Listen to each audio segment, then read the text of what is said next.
우리는 흔히 말합니다. 인간은 선택하는 존재라고. 하지만 고대의 사람들은 이렇게 물었습니다. 정말로 우리는 선택하고 있는 것일까? 오늘 들려드릴 이야기는 한 인간이 운명을 피하려고 가장 도덕적인 선택을 했고 그 선택들로 인해 자기 삶의 모든 진실을 스스로 완성해버린 이야기입니다. 그리고 수천 년 뒤, 한 정신분석학자는 이 오래된 신화를 꺼내어 이렇게 말합니다. 이 이야기는 한 왕의 비극이 아니라 모든 인간의 무의식에 대한 이야기다. 지금부터 우리는 먼저 신화 속 오이디푸스를 만나고 그 다음 프로이트가 읽어낸 오이디푸스를 만날 것입니다. 예언으로 태어난 아이. 테베의 왕 라이오스와 왕비 이오카스테는 늦게 얻은 아들을 품에 안고 기쁨보다 먼저 공포를 맞이합니다. 델포이의 신탁은 축복이 아니라 선고였습니다. 이 아이는 자라서 아버지를 죽이고 어머니와 결혼할 것이다. 라이오스는 왕이었지만 아버지로서의 용기를 갖지 못합니다. 그는 아이의 발을 꿰뚫어 묶고 산에 버리라고 명령합니다. 하지만 신화는 언제나 이렇게 시작됩니다. 죽어야 할 아이는 살아남고 살려두고 싶었던 진실은 숨겨집니다. 아이는 버려지지만 죽지 않습니다. 다른 나라, 코린토스로 흘러가 왕의 아들로 자랍니다. 그의 이름은 오이디푸스, 부은 발이라는 뜻입니다. 태어날 때의 상처가 이름이 된 아이. 오이디푸스는 지혜롭고 강인한 청년으로 자랍니다. 그는 자신이 왕의 아들이라는 사실을 의심하지 않습니다. 그러나 단 한마디의 말이 인생을 흔듭니다. 너는 진짜 아들이 아니야. 부모는 침묵합니다. 진실을 말하지 않습니다. 이 침묵은 아이를 보호하기 위한 것이었지만 결국 그를 가장 먼 길로 몰아넣습니다.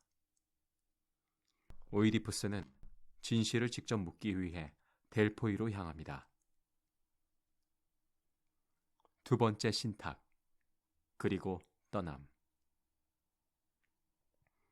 신은 출생의 비밀을 말해주지 않습니다. 대신 같은 예언을 반복합니다. 너는 아버지를 죽이고 어머니와 결혼할 것이다. 오이디푸스는 도망칩니다. 하지만 비겁해서가 아닙니다. 사랑하는 부모를 해치지 않기 위해 그는 코린토스를 떠납니다. 이 장면에서 신화는 분명히 말합니다.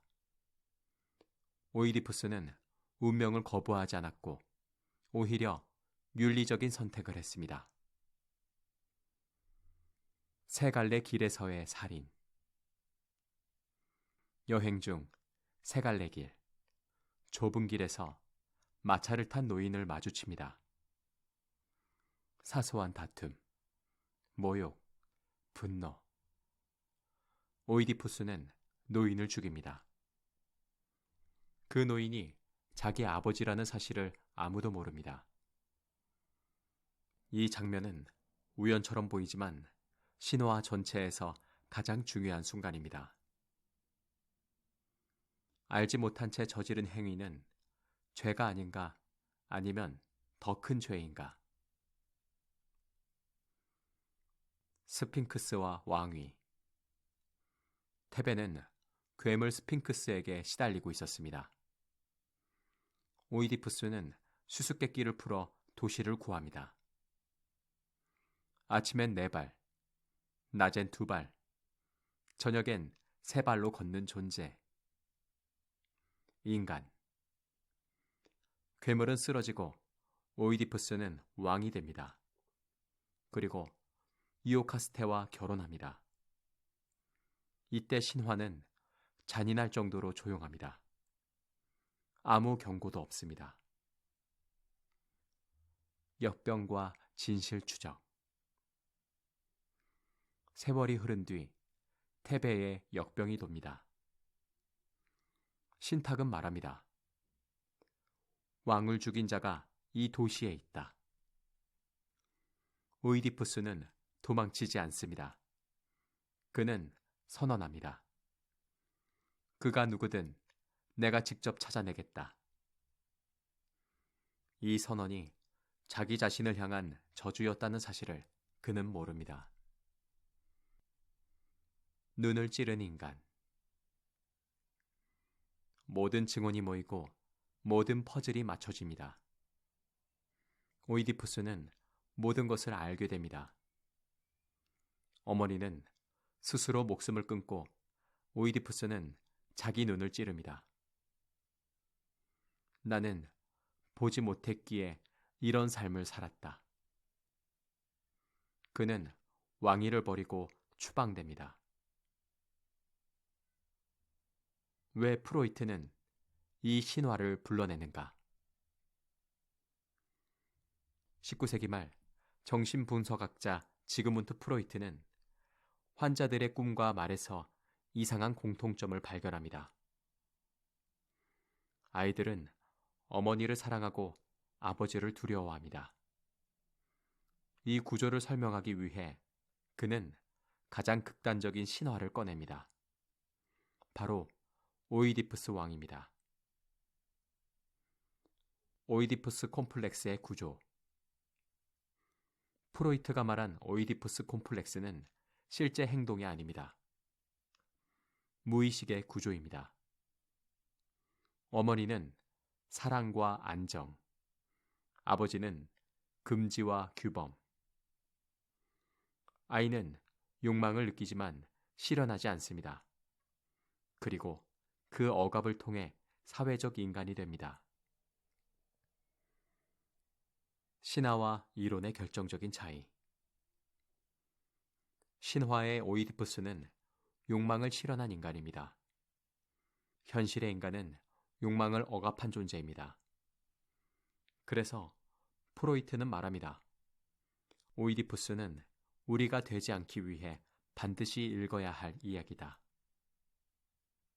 왜 우리는 아직 오이디푸스를 듣는가? 오이디푸스는 악인이 아니었습니다. 그는 도망치지 않았고 진실을 외면하지 않았으며 끝까지 책임졌습니다. 그래서 그는 비극적이지만 위대합니다. 그리고 우리는 그를 통해 이 사실을 배웁니다.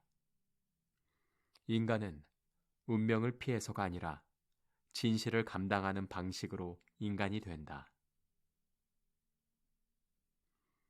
오늘 밤 당신이 이 이야기를 듣고 있다면 그것은 당신 역시 자기 삶의 질문을 조용히 견디고 있기 때문일지도 모릅니다. 지금까지 무엇이든 내레이션이었습니다.